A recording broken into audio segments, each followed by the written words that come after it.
Voilà, c'est fini. Olive Lembe démasqué, des commandos belges à Kivu, Paul Kagame asphyxié, Joseph Kabila coincé de mercenaires au niveau de Zambie arrêté. Nini Zoleka, Mbote Congolais de père et de mère, partout dans le monde, Bozwami, et Sengo pour Bozalaka ebele na eleko oyo, Bozo kota na ba etando eke na bino, na souci ya koluka koyeba, pays elalaki ndenge nini, pays elamuki ndenge nini. Ndenge tolobaka yango mais de fois, un véritable Congolais, okoki kolekisa mukolo te sans oluka oyeba, mboka no elalaki ndenge nini, mboka elamuki ndenge nini. Sans koluka oyaba, même position ya mukonzi ya mboka, vit les enjeux de l'heure. Voilà pourquoi nous sommes là, nous, les communicateurs, Bapandi ya Sango. Biso to memelaka bino ba Sango ya mboka ekolo Congo, pona koya kotalisa bino makamu ndenge ezoleka na mboka na biso. Bandeko ba Congolais, tokobetali solo ya Olive Lembe qui séjourne à Bukavu. Pourquoi elle a effectué ces voyages? Tokobetali solo ya ba mercenaires bakangi na Zambie. Objectif ezalaki nini? Tokobetali solo ya Joseph Kabila. Tokozanga pete kobetali solo ya mwana Museveni Muozi. Tokobeta peli solo ya ba makambo ebele tozana ngo sur les actualités politiques de la République démocratique du Congo. Mais je vous demanderai de liker l'émission, de commenter et de partager les liens. Je vous demanderai comme d'habitude de liker l'émission, de commenter et de partager les liens. Olive Lembe, Congolais. Le gouvernement congolais, vous voulez nous enseigner la démocratie et pas Yabato, vous méritez la démocratie. Olive Lembe est l'épouse, il y a Joseph Kabila, au hasard menace pour Naboka la biso na minito. Kabila qui menace l'intégrité territoriale. Kabila qui menace même la sûreté d'État. Mais Tomoni Olive Lembe a cité na dossier noir. Il a pris l'avion. Olive Lembe a Kewapi na Bukavu. Et si Olive Lembe a na Bukavu, nde sika oeza occupé par Yabayem 23. Ce qui est plus grave, Olive Azotambola na mbongo en espèces 800 millions de dollars américains. Pourquoi Olive s'est déplacé? Nous sommes à partir de Makambu ya Walikali. Parce que quand les M23 Basalaki a son à Walikali, l'objectif est finalité. Après Walikali, les Alaki, Bazwa route numéro 5 pour quitter la province ya Chopo, chef-lieu ya Kisangani. C'était leur objectif. Maintenant, on va commis à Walikali, parce que de Walikali Kisangani, c'est 445 km. Balingaki Bazwa route numéro 5 pour quitter. Quand on va commis à Walikali, Bandeko ba Congolais. Oh, tozolo ba ke Walikali est commis cimetière. Bandeko, le gouvernement congolais va passer mot d'ordre. Le CH4 est mati, le Sikoi 25 est mati. Bandeko ba Congolais. Bandeko ba Congolais. Vous savez que il y avait même un avion et un aérodrome ya Walikali avec de munitions. Avion y est kaka ba Congolais oyo bozomona. Babandi ko luka ko décharger avion. Bandeko munitions. Hein? Tango ba se cache matina ba Sikoi. Balobi bien la frappe a été ciblée. On a ciblé d'abord la position de l'ennemi. Toutes les positions de l'ennemi, on a ciblé. Et on a commencé à frapper. Neboka ki lisolo ya Walikali. Walikali est comme cimetière parce qu'ils ont été frappés massivement. Et il y a eu de pertes de vie énormes. Bilé Zalaki tellement lourde que vous ne pouvez pas imaginer. Tango ba betami tolali tolamugu tomoni ba rebelle ba ko sala document Oh, c'est les faits. Unilatéral. Nous nous sommes posé la question, bandeko Congolais de père et de mère. Comment les rebelles ont cessé les faits au moment où ils ont occupé encore certains villages, certaines localités? Comment ils ont cessé les faits au moment où ils ont occupé la province, le village, la localité? Et tout le gouvernement congolais, nous avons pris acte. Pour prendre acte, il a cessé les faits à IM23, mais lobby va quitter ici avion et qu'on ravitaille. Or, cesser les faits parce qu'ils étaient en difficulté. Bazalaki en difficulté. Moyen va se déplacer exacté. Ils étaient en difficulté. Moyen va ça. Parce qu'ils étaient bloqués. Ravitaillement exacté. Tokangi batio nyonso ba source de provenance à ravitaillement tokangi. Ravitaillement zalakit. Par là on a vu directement ba eko sala nocte. On cessé les feux. Maintenant Olive Lembe a se déplacé Nambongo pour na kokene corrompre ba généraux parce que bazal l'objectif moko. Tolobi yango bien. Kabila en liberté, c'est une menace pour la République démocratique du Congo. Parce que Anakati a menacé Mbokanabiso. Il utilise maintenant sa femme. Moi, si Nabimi, Nambongo, Bazoluka pour nous corrompre.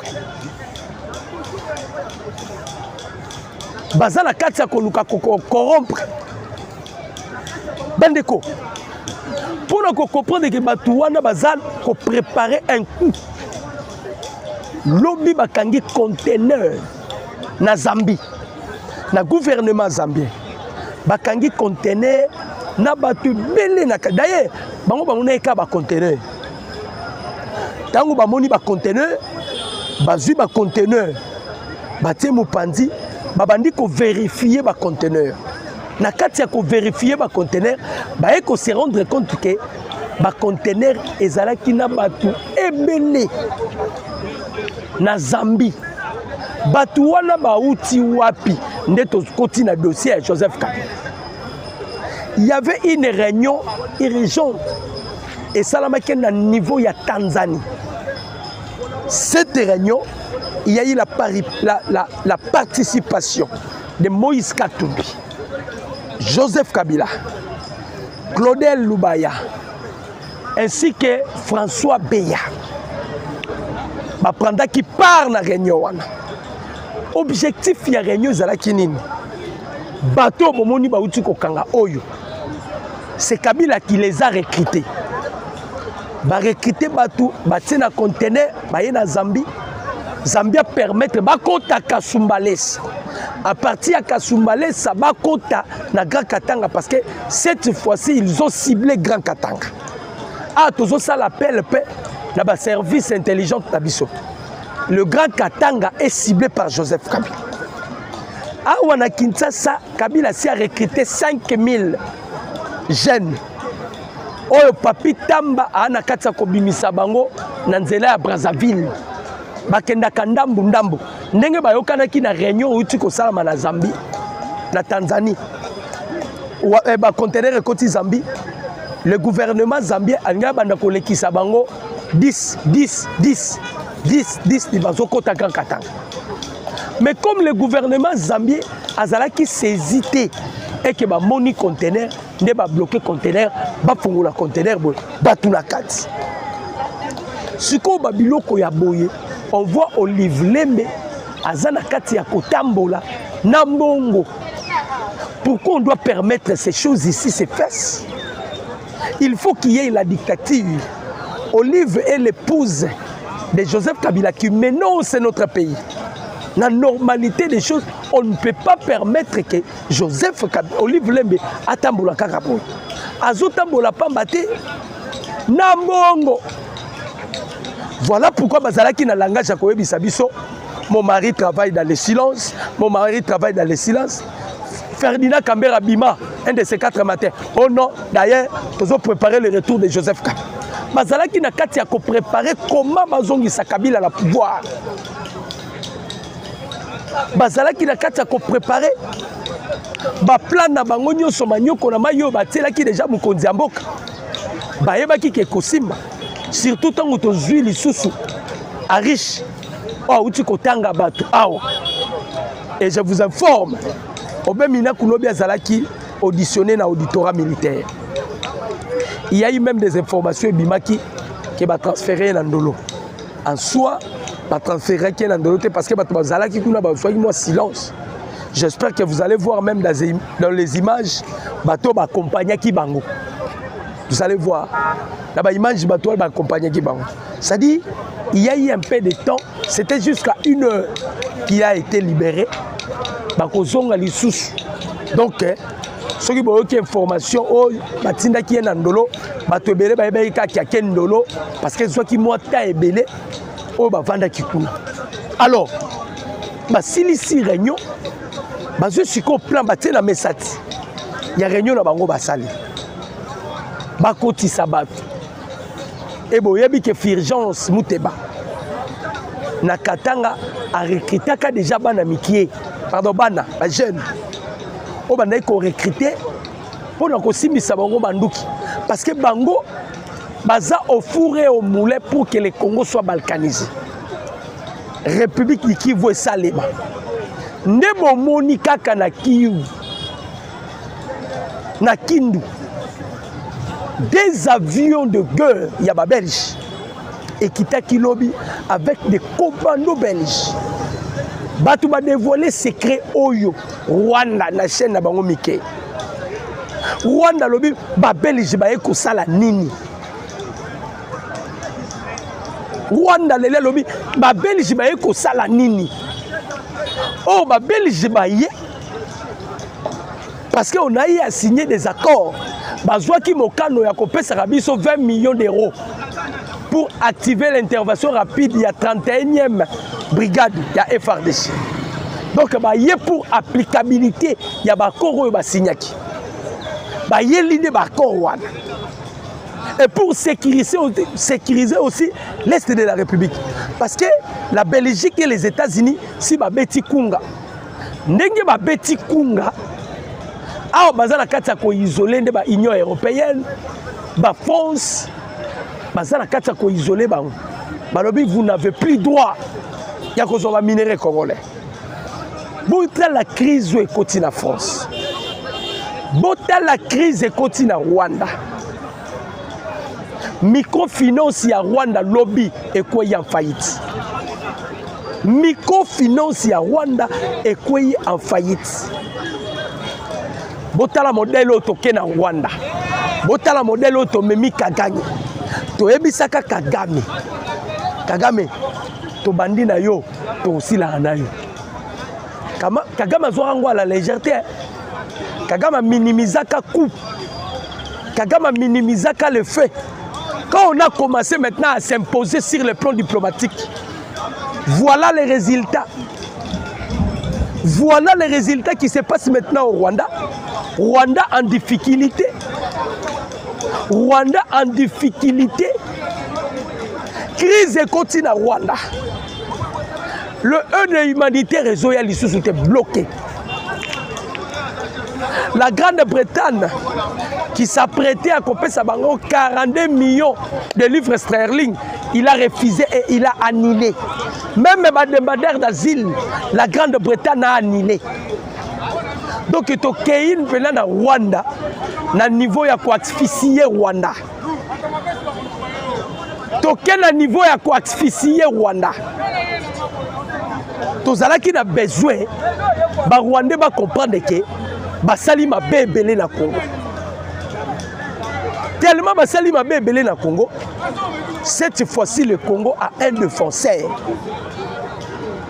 Bandeko, Ronnie Jackson Aye Awa, l'envoyé spécial il y a Donald Trump, un membre du Congrès américain le plus influent. À Koutanina, président Félix, à Koutanina Kagame, il est allé en Brazzaville pour mettre en garde Sassou Nguesso. Il est allé en Brazzaville pour mettre en garde Sassou Nguesso.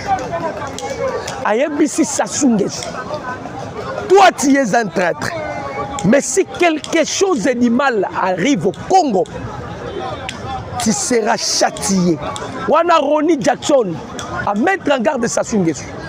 Tolobaki makambu na biso. Extenso to memeli makambu na biso. Bande ko ba Congolais. Extenso to memeli makambu na biso. Batu bakokufa. Batu bakokufa. Toyebisaki bango. La RDC est le poumon du monde. Toko exercer ba minéraux na biso. Toko tsa yango na mesa pour que ba minéraux wana et quand sa protection à est et protéger est. Le minerai ne servira pas aux Rwandais pour la Kobomalisou ba Congolais. Non. Human Watch babengi ba IM23, c'est-à-dire Nanga babengi na Laurence Kanuki. Bani baya ko sala les enquêtes. Nanga na Laurence Kanuki babio no bozela nanu. Human Watch abisi bango bwana kati ya kolongola ba trace. Mais nous sommes informés de tout. Au moins place Nanga zokende. Toebisaki Nanga, tu feras la prison Nanga. Soit la prison, soit tu yoko kufa. Parce que tu as trahi le Congo. Botala skoelo komo komelaye. Tellement baza bloqué, Kabila eko ça la dernière carte ba kangiba mercenaire. J'espère que vous allez voir ça dans les images. Le mercenaire Tala Ebele. Kabila est allé plus loin. Bazu Mbongo.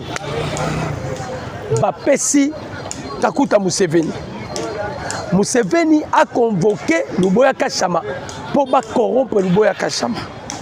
Bandeko. Luboya Kashama a refusé catégoriquement. Luboya Kashama a yebisi bango. Vous avez eu Yako séduire ba officier Moussousou Wapi na Goma na Bukavu. Mais l'Ituri, il y a un Congolais natif. Je ne vous permettrai pas de séduire Batou. Je ne vous permettrai pas. Donc, awa buzomona bandeko ba Congolais, to continuer ya ko anéantir. To continuer à anéantir bandeko ba Congolais. Pema siko bato na nyoso pema.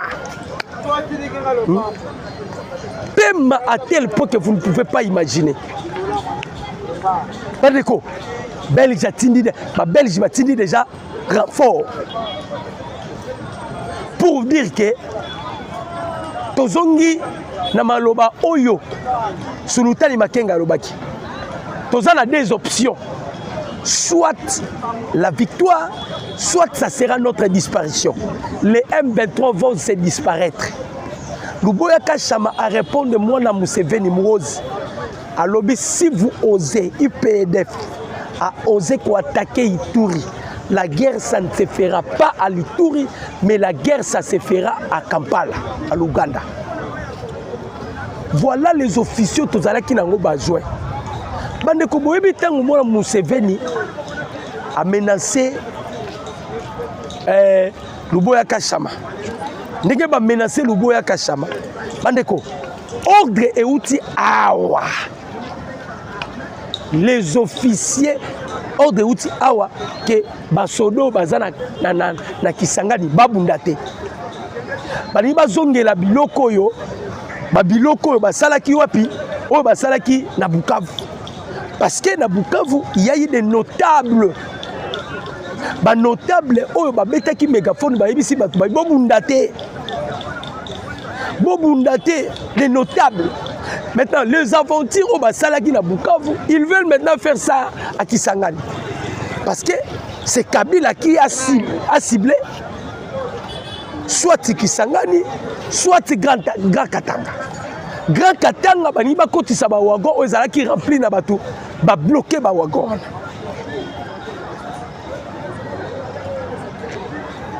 ba bloquer ba wagon wana ennemi to ko comprendre que même ba village ba bisika nyonso ennemi abandaki kozwa ennemi azui yango il achetait des Congolais, des faux Congolais. Baneko somba bango na mbongo. Botela Luboya Kachama comment il a refusé. Luboya Kachama il était catégorique, il a refusé. Mais ce n'est pas bango. Bango Koutou, ne parlons même pas. Ils sont prêts de trahir ce pays. Mais baza confondu parce que lobby document moko bimi bandeko ba congolais document on bimi ya congrès américain ba na kati ya ko traiter semaine oyo bazo traiter dossier ya ba accord entre les États-Unis et la République démocratique du Congo. Cette fois-ci les États-Unis décident maintenant de prendre les devants dans makambo ya Congo. Avec les accords, parce que ce sont l'administration Donald Trump ne va parrainer qui pouvoir il y a président Félix. C'est le même administration pour parler. Et ils ont décidé maintenant d'en finir avec Paul Kagame. Yango Donald Trump a tenu 2 émissaires depuis qu'il a commencé. Moussa Lanaï a tenu 2 émissaires. Premier émissaire, le président Félix seulement. Azongi. Le deuxième émissaire, c'est Ronnie Jackson. Aïe, Akoutani na président Félix, Akoutani na Paul Kagame, Akoutani na Denis Sassou Nguesso, Akoutani na responsable de IMF. Pour mettre Bango en garde pour la Makambu ya République démocratique du Congo. Mais maintenant, il s'agit de Joseph Kabila. Bandeko, Kabila baké ko la réunion. Fuite sa réunion bimaki kutute. Fuite ko bima lorsqu'on a préhendé ba conteneur rempli de mercenaires. Bazam est vide. Bazam est vide. Bakangi bango bazam est vide. Balobi que Minduki et ça déjà la Grand Katanga. Il faut maintenant qu'il y ait une perquisition, même dans les églises, surtout dans la cathédrale de Basango, dans la concession de Katumbi, dans la concession de Joseph Kabila, dans la concession de Olive Lembe. Parce que bateau bakangi balobi ango bien. Baza même vide, Minduki bangai ba kokuta ngona Katanga. Banani baza na kati ya kuwana. Les officiers qui ont été cités par Arish, Atanga qui va officiers qui sont en collaboration avec Kabila. Ils sont en connivence avec Kigali. Batangi Bango na Arish. Les officiers. Parce qu'on fait apparaître comme si ils sont des Congolais, mais en soi, ils collaborer avec l'ennemi. Bakangi ba mercenaire awa tissé awa nanyoyo Joseph Kabila il a recruté déjà 5000 jeunes akide kokuta na Museveni et puis si Museveni j'ai totalisé 40 000 hommes azu 40 000 hommes en wapi autant qu'akuta na Museveni alobi que toza déjà na 40 000 hommes. Ils ont recruté bana na bango ba beret rouge ba mona na lisusu te bango nyoso ne ba kina rébellion. Moutazo bimisa bango Papi Tamba. Combien de photos ont sa gouvernement? Papi Tamba.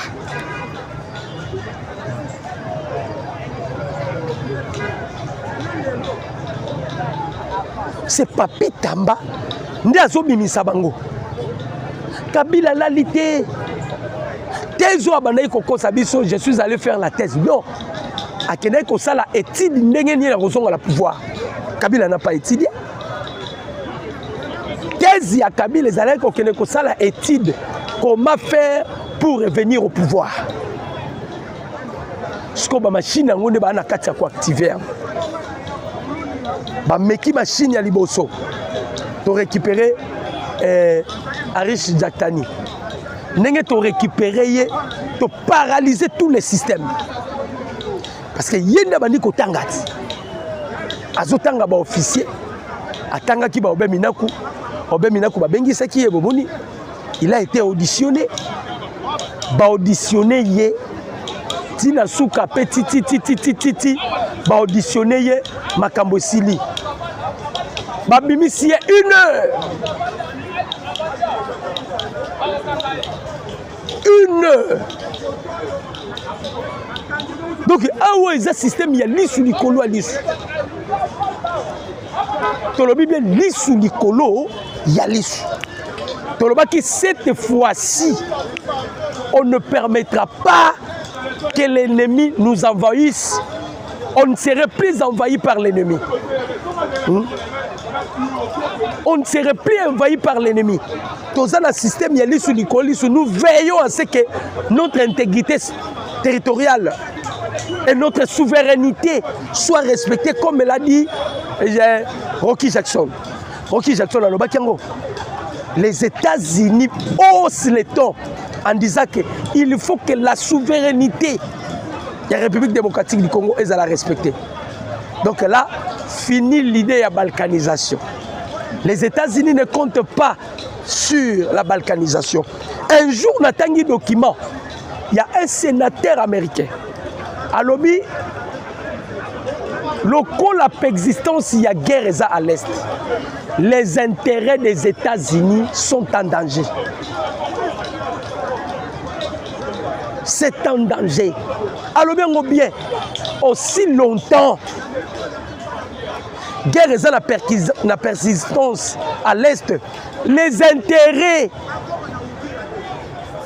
des Américains sont en danger. Voilà pourquoi les Américains ils ont pris l'option. Paul Kagame le roi va bloquer. Kagame a commis immobile. Ils ont bougé les sous-soutés. Kagame veut maintenant utiliser ma patène. Joseph Kabila sont des patènes à Kagame. Même la réunion qui vient d'être tenue dans Tanzanie. Batouana ce sont des patènes à Joseph Kabila. Museveni na mona na banyaba meka. Luboya ka chamazongi si ba onanzela. Ah, on a ravitaillé ma force spéciale. Batandi bango ya Kotanda. Ya Kotanda. Force spéciale. Côté à Walikali. L'ennemi est aux alentours parce qu'on a délogé l'ennemi dans le centre, Walikali centre. Il est aux alentours. Il faut qu'il soit frappé parce qu'on ne peut pas s'incliner, n'a cessé le faire à bateau. Bon, ça a cessé le faire, mais lobby, ils ont été ravitaillés. Bah, ravitaillé, bango lobby. Il y a même des captures, il y a des photos, bah, ravitaillé, bango. Toloba qui ango, cessé le fait, bah, parce qu'ils sont en état de faiblesse. Ceux qui bazalaki na état de faiblesse, c'était bah, koki kosenga cessé le fait, toyebi batouana. Baza bloqué, ils sont en état de faiblesse. Voilà pourquoi Basengi cessé le fait. Mais tout le monde gouvernement, pardon, l'armée Nabiso, nous avons pris acte. Motika ma distraction, nous avons pris acte. Bon, prendre acte avec les M23. Est-ce qu'on peut parler avec les M23? Après avoir bombardé comme Congolais, na Goma, qu'on violé ma maman.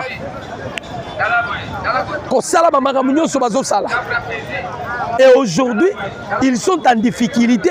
On a cessé le fait. Et vous acceptez le cesser le fait.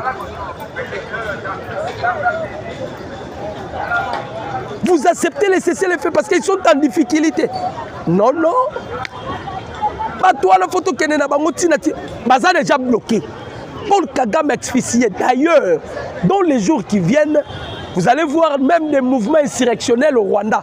Parce que la crise frappe Kigali. Crise, vous pouvez imaginer la Kigali. Microfinance à Rwanda en faillite. Crise. Paul Kagame a besoin qui guerre au aventure. Kagame a besoin qui m'a solo aventure. Mais Kagame se rend compte aujourd'hui que Makamona minimisaki et comme Linga Ngam. Butuloko Olive Lembe, Nerake Bukavu wana kozonga na ye. Mukamate. Mukamate parce que ce sont les gens au banakata ko tambola bazo luka par quel moyen bako créer pour ba semer kaka terreur bako isaka parce que si le président Félix a arrivé na ko réussir et que ça la Kabila passe et que ça la ba perdre passe pour ça la bangoza Tshisekedi a réussir té. Surtout bayebi que o eza deuxième mandature ya chef de l'État bazoluka ele kaka boye. Voilà pourquoi les Américains si balobaki les Américains disent que Tshisekedi n'a pas de mandat. Tshisekedi a une mission. Par rapport ya oyo bayoki Tshisekedi, par rapport ya pour ça ya Tshisekedi pour ce pays. Les Américains balobi to ko perdre muto te fois zala. Quand un Américain dit que Tshisekedi a sauvé les États-Unis d'Amérique, allez-y comprendre. Un Américain qui dit que Tshisekedi a sauvé les États-Unis d'Amérique. Les blaguité. Ils ont blaguité. Les Américains vont se rendre compte qu'on peut tout dire. Aussi longtemps la RDC, la paix n'est pas instaurée à l'est de la République. Même nous les Américains, nous sommes en danger. Kabila teka ba minéré. Après ça, va payer Moussou Lelo comme côté des États-Unis parce qu'ils ont des armes nucléaires. Ils ont l'uranium. Et la personne qui a fait cela, c'est Joseph Kabila. Kabila avait l'objectif de déstabiliser les États-Unis d'Amérique. Les Américains, il faut comprendre dans la souka. Kabila a préparé la chute des États-Unis d'Amérique. Kabila a préparé de détruire les États-Unis d'Amérique. Il faut préparer Yango. Azwa ba minéraux le plus rare au monde. Après ça ba russe. Azwa ba minéraux mususu. Après si ba Corée. Même ba chinois. Yango bomoni tango akende ko senga aide pas ba chinois manduki. Ba chinois ba boye ko pimelete ba pesa ki et ba chinois ba pesi manduki. Bango ba sali erreur ba ko kitsango na aérodrome ya Minembo. On a fait monter Badron et Badron et salaki musala nango. Voilà pourquoi ils ont eu perte ya ba minduki. Maintenant, à Wawa, Bayo Bazana Walikali, Baza bloqué. Bayo Bazana Bukavu, Baza bloqué. Parce que les jeunes sont tambour. So ba kutani na yokaka M23 na nzela. Mukamati. Na Walikali. Bazui pake kota la banda ku misusu et si ko wa congolais bazo ba bomba bango. On se pose la question. Quand vous prenez Moutuloko là, M23 sur Bombier Nanda Kunai, Congolais, vous êtes mature ou vous êtes maudit. Ça, c'est une malédiction. Les M23 qui tuent le peuple congolais, qui créent des atrocités à l'est de la République, qui font du n'importe quoi. Vous prenez les M23, vous qui les bombes bango na bandaku na bino. Sous prétexte qu'on protégeait Bango. Parce qu'ils vous ont protégé. Yango Bomoni, le président Félix, a changé dans l'Est de la République. De changer commandement. De changer commandement. Pour la nuit. Infiltration. Mais Moundele Mogolo Bazo, ça la point de presse. Alors il faut respecter l'armée congolaise. Et il faut respecter Tshisekedi. Alors, malgré il y a l'infiltration, même jusqu'au sommet de l'État. Mais l'ennemi a la difficulté. Il y a cause de la province Nyos. Nagoma Bakaboli. Bango baza côté à Birere. Et les Wazalendo sont de l'autre côté. Mais même à Bukavu, Nanga Yemoko Lobaki. 65% à Bukavu est contrôlé par les Wazalendo. Baké kota Walikali, bakutani na ba Wazalendo. Baya kota Grand Katanga, bakutani na ba Wazalendo. Bisika nyonso bazo kende, on a ratissé des Wazalendo. On a ratissé des Wazalendo.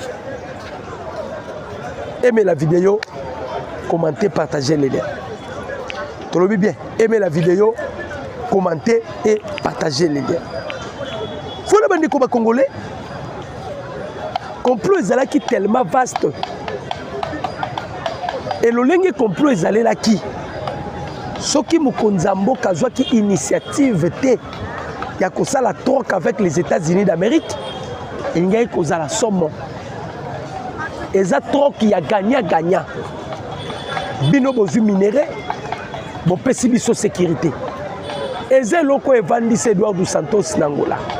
Santos avait des problèmes parce que son pouvoir a été menacé par Unita Savimpi. Santos a supplié aux Américains. Et les Américains ont dit ça qui est parce qu'il y a eu compensation pour que Babo Edouard Savimpi. Compensation à la kinini. Yo pesa biso musée Laurent Désiré Kabila. En retour biso to pesa la tête de Savimpi. C'est-à-dire makila ya musée Laurent Désiré Kabila ne kotisa kimia. Wapi et kotisa kimia na Angola. Voilà bandeko ba congolais. Mon numéro c'est plus 243 89 63 95 965. Mon numéro c'est plus 243 89 63 95 965. Bandeko, c'était vraiment avec plaisir de partager ces numéros de décryptage ensemble avec vous. Toyebi Sarabino Lissou Likolo Lissou. Tokutana ressources na ba Air Moro pour parler encore d'autres choses sur les actualités à la République démocratique du Congo. Merci.